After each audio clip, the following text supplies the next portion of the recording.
Alright guys, what's up? Welcome back to another video. And today I'll be bringing you part 3 of What If Ash Woke Up on Time. So the original plan was to skip over the Orange Islands, but I put up a poll on my YouTube community tab whether you guys want me to skip the Orange Islands or you guys want me to cover it. So this part will cover the Orange Islands, and then the next part we're gonna go into Johto. Anyways, remember to like the video, leave a comment, and subscribe. And let's get on to the video. With a task to receive the mysterious GS ball from Professor Ivy, Ash and Brock leave Pallet Town to find a way to get to Valencia Island. On Route 1, Ash and Brock encounter a gang of Spearows that is currently bullying all the weaker Pokemon. The Spearows soon turn their attention to Ash and Brock to chase them off. As Ash and Brock are running from the Fearow, Fearow lets itself out of its ball. The Spearow stop chasing Ash and Brock when they see Fearow. For a moment, Fearow and the Spearow just stare at each other, before the Spearows start acting nice and playful towards Fearow.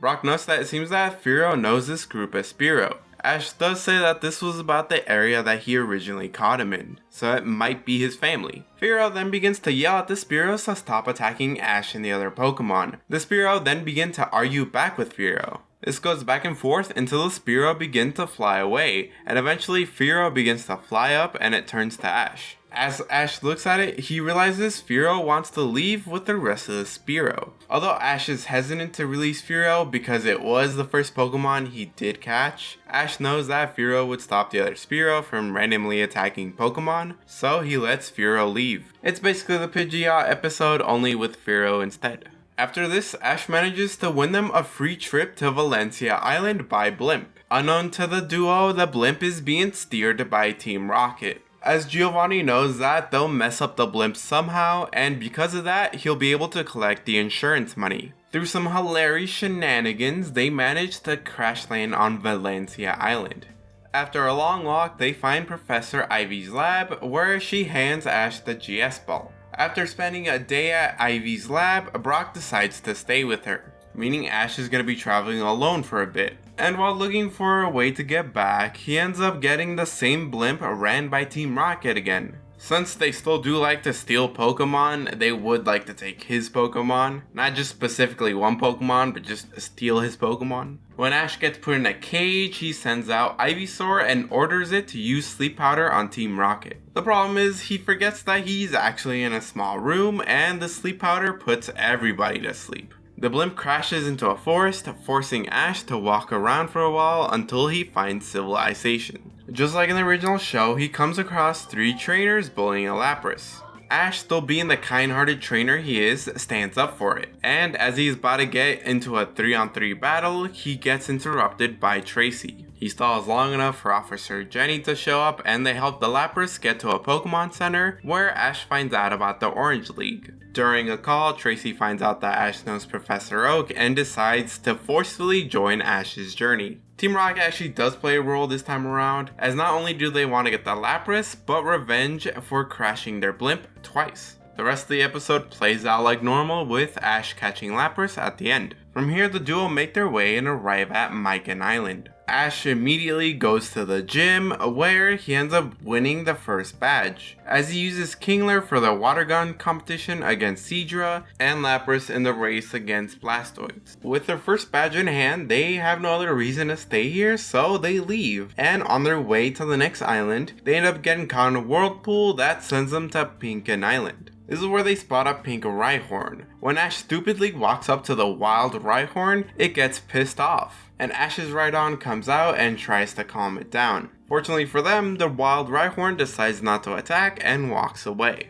Ash thanks Rhydon, and it looks at Ash disappointed. As these two are talking about what they're gonna do next, Officer Jenny shows up and arrests them for being on a wildlife preserve. She thinks they're there to steal the Pokemon, but after a call with Professor Oak, Jenny agrees to set them free on the agreement that they don't tell anybody about the island. Ash and Tracy agree to this as they don't want to go to jail, and they leave the island shortly after. It's a shame he can't catch any of the Pokemon here. They continue their travels until they arrive at Fukuhara Island number 4, where they find out about a Kabuto fossil that was recently found. Because Ash wants one of those fossils, he and Tracy join the excavation. After a bit, they meet Umberto, who tells them about the horrors that can be unleashed if they keep messing around here. Eventually, they find a whole cave full of fossils, and Team Rocket finally decides to show up again and bomb the place. As the moonlight hits the fossils, they somehow get revived, and the island starts to sink as the fossils were the foundation of the island. As everybody tries to run out of the cave, a young Kabuto falls on Ash's head. He tries to get it off, but he can't, so he decides to ignore it for the time being and go help everybody make a giant raft. As they watch the Kabutos leave, Ash manages to remove the one from its head and place it into the water. He's expecting it to swim away with the others, however it climbs back onto the raft and attaches itself to the back of Ash's head. After managing to remove it once more, Ash asks if it wants to come with them, and after Kabuto excitedly says its name and clamps down even harder on Ash's head, Tracy says that sounds like a yes. So Ash pulls out a Pokeball and throws it at Kabuto. After 3 shakes, Kabuto is caught, but it's sent back to Professor Oak's lab. At a later date, Ash swaps out Kingler for Kabuto.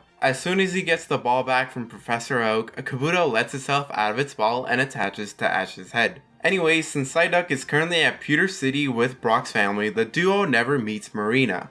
And after helping Nurse Joy take care of some Pokemon, she tells him that the nearest gym is in Naval Island, so that's where they go. When arriving at Naval Island, they encounter Danny, who leads them to the gym. When they arrive at the gym, Ash finds out that he has to climb up a mountain so he can challenge the gym leader. After a brief encounter with Team Rocket, Ash and Danny make it up to the top of the mountain. Danny is then revealed to be the gym leader, and he tells Ash that if he wins 2 of the 3 rounds, he gets the badge. The first round, Ash and Lapras lose as Nidoqueen is simply faster at freezing hot water. In the second round, Ash chooses Ivysaur, Charizard, and Rhydon to make his sled. And with all his Pokemon working together, they manage to build the sleigh faster than Danny, therefore winning that round. Thanks to Kabuto using Aqua Jet to push the sleigh, Ash wins the sledding race as well, earning him the second badge, the Sea Ruby badge. After a bit of traveling, they arrive at the 7 Grapefruit Islands, where through some hilarious shenanigans, Ash manages to catch his Snorlax. On their way to Morrow Island, Tracy tells Ash that he needs 2 more badges to enter the league. From here, the episode where Meowth is this great fortune bringer can play out like normal. It really doesn't affect Ash's journey.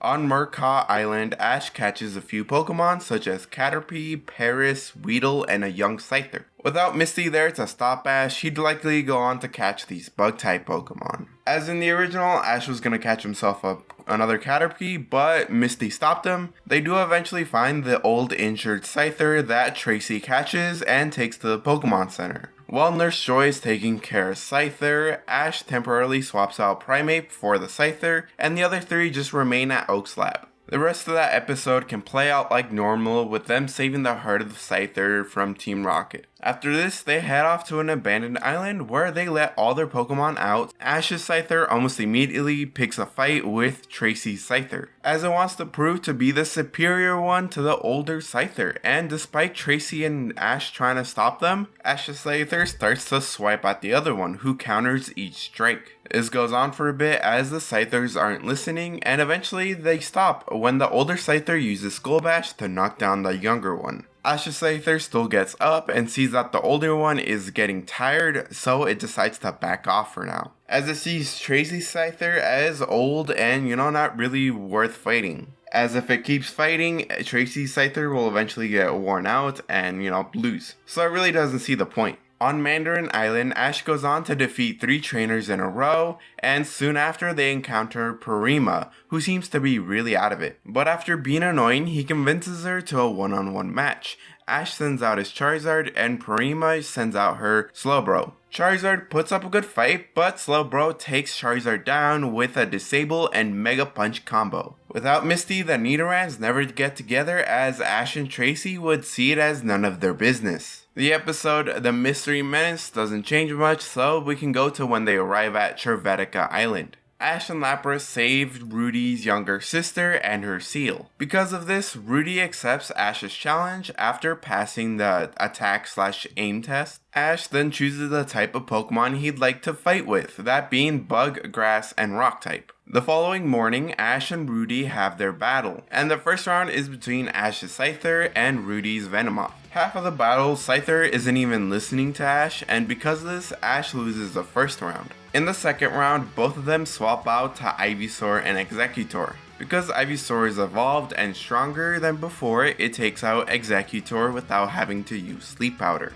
For the third and final round, Rudy sends out his Rhydon and Ash in response sends out his Kabuto. Tracy looks very concerned as Kabuto has yet to have a proper Pokemon battle, much less a gym battle. Ash has Kabuto begin with an Aqua Jet and Rhydon dodges the attack, following it up by a Horn Drill. Kabuto does take quite a bit of damage, however Ash orders it to do it again. Unfortunately, we get the same result and Ash has Kabuto do it again, but this time it goes between Rhydon's legs. Kabuto then hits Rhydon with the Aqua Jet from behind. Rhydon turns around and tries to hit it with a Hyper Beam, however, Kabuto dodges the beam with another Aqua Jet and hits Rhydon again. Rhydon goes in for a takedown, however Kabuto uses Protect and doesn't take any damage. It then uses Absorb, which deals massive amounts of damage to Rhydon and nearly heals Kabuto. With another Aqua Jet and Absorb combo, Kabuto takes the win and it happily goes to attach itself back to Ash's head.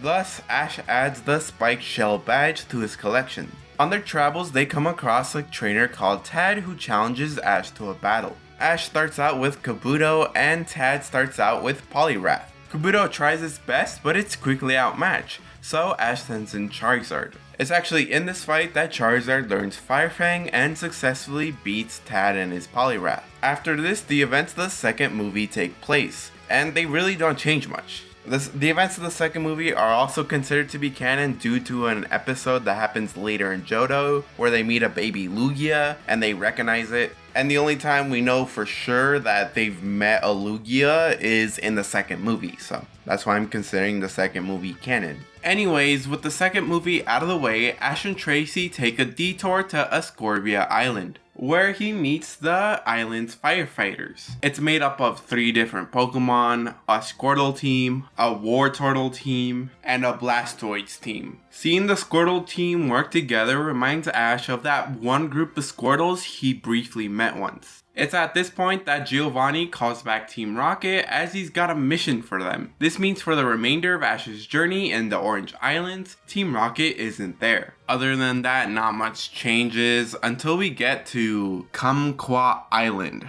What a name. Where Ash battles Luana in a double battle. Luana sends out Alakazam and Marowak. In response, Ash sends out Scyther and Charizard. Scyther starts acting up again, however Charizard doesn't really want to deal with this, so it quickly puts Scyther in its place, and Scyther reluctantly listens to Ash. With a combination of X-Scissor and Fire Fang, they take down the Alakazam. Marowak is defeated shortly after a couple of wing attacks and Metal Claws. Ash earns his 4th and final badge for the League. Now all he has to do is defeat the leader of the Orange League crew. So, after spending a day watching Magikarp with some random researcher, they arrive at Pomelo Island, the final site for the Orange League, where he's scheduled to fight GT Drake.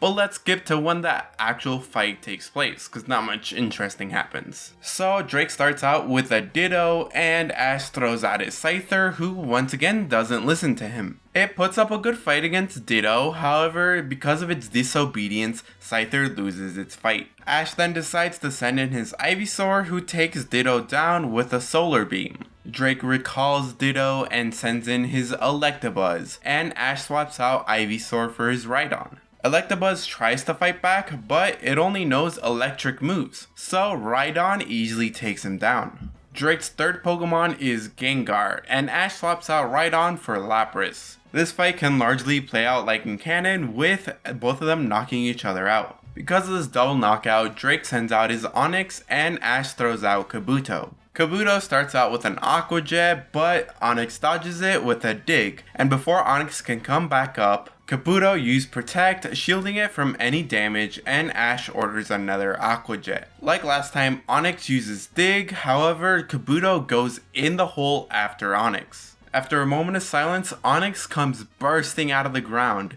and Kabuto follows up the Aqua Jet with an Absorb. Kabuto tries to go in for another Aqua Jet, however, Onix catches it with a Bind. This allows Kabuto to use Absorb from a closer range, allowing him to heal himself, and after Onix loosens its grip, Kabuto finishes it off with another Aqua Jet, forcing Drake to send out his Venusaur. Ash calls back Kabuto and sends in Ivysaur, as he knows that Kabuto and Rhydon are super weak to it, and he wants to save Charizard for the Dragonite. Ivysaur puts up a great fight despite the fact that it's an inferior evolution. The battle ends with both of them clashing solar beams, and even though Ivysaur faints, Venusaur also faints moments after. Drake is forced to send out his Dragonite, and Ash sends out his Charizard. Both Pokemon are forces to be reckoned with, as they're both really high leveled. Unfortunately, Charizard ultimately falls due to a combination of Water Gun and Thunder. It's not to say that Charizard doesn't put up a good fight. I mean, he does leave the Dragonite exhausted, but the Dragonite knows 10 fucking moves. I don't think Charizard's beating this dude. Ash is forced to send out his second to last Pokemon, Rhydon, who puts up a fight of its life. Thanks to Rhydon learning Smackdown mid-match and Charizard having done most of the work, it defeats Dragonite. Thus, Ash is declared the winner of the Orange League. So he gets a trophy and his picture taken. After this, we get the Lapras episode where Ash has to release his Lapras. Which is kind of unfortunate because I wanted him to keep the Lapras, but it's either that or Lapras' whole family gets poached. I really couldn't just let that happen, so I had to release Lapras. The Electrode episode will take some time to take place as Team Rocket isn't there, but ultimately nothing changes. When Ash returns home, he gets reunited with Brock and Togepi because Professor Ivy and him had some sort of falling out. Togepi and Kabuto get along as they play around while everybody else is having lunch. Soon after they've had lunch, Tracy convinces Ash to take him to Professor Oak's lab. Eventually, Gary returns to Pallet Town and Ash challenges him to a battle. Gary is very hesitant as he's already beaten Ash twice, but he agrees to as long as it's only one Pokemon each. Gary sends out his Eevee and Ash sends out his Kabuto. I'm actually saying that in this timeline, Ash beats Gary, mainly due to the fact that Kabuto knows Absorb and it's constantly healing itself. I mean, it would be no easy fight, but let's just say Ash wins this time. Even though it wasn't a battle with all his Pokemon, Ash will happily take the win. Gary congratulates him for winning the battle, but he still brings up that in a full battle, Ash could never beat him. Ash says that he's won the Orange League, thus he can beat Gary in a full battle any day. Gary walks away saying, "Whatever, smell you later." Sometime after Professor Oak reveals that he's not able to figure out what's wrong with the GS ball, Oak hands it back to Ash, asking Ash if he could take it to the Pokeball expert Kirk, who lives in Johto. Upon hearing Johto, Ash remembers that Richie said he was gonna go to compete in the league there. Oak also brings up the fact that Gary is joining that league as well. This gets Ash really eager to go right away, however his mom convinces him to stay the night. The following morning, Ash and Brock are getting ready to say goodbye to them when Oak suggests that he leave a few Pokemon here, as he's going to a new region and he's gonna want to catch new Pokemon. Although Ash has a hard time deciding what Pokemon to leave behind, he ultimately decides to take Charizard and Ivysaur with him. After leaving behind Kabuto, Rhydon, and Scyther, he and Brock head off to Johto. And that's where we're going to be leaving it off for today. So I hope you guys enjoyed this. The Orange Islands was kind of a fun mini arc considering everything that happens in it. The Orange Islands arc definitely isn't as long as the Kanto or any of the other, regions, which is why I was able to get this part out so fast. But Johto is definitely going to have to be like a two-parter, meaning part 4 and 5 will cover the Johto region. Thankfully, I'm already kind of far into the Johto region, so part 4 shouldn't take too long to come out, hopefully. But as you guys can tell, I'm on a really big Pokemon high right now, which is why I've been able to turn out these videos kind of fast compared to my other videos. Anyways, that's it for this video. I hope you guys enjoyed this. Remember to leave a like, comment, and subscribe. I'll see you guys later.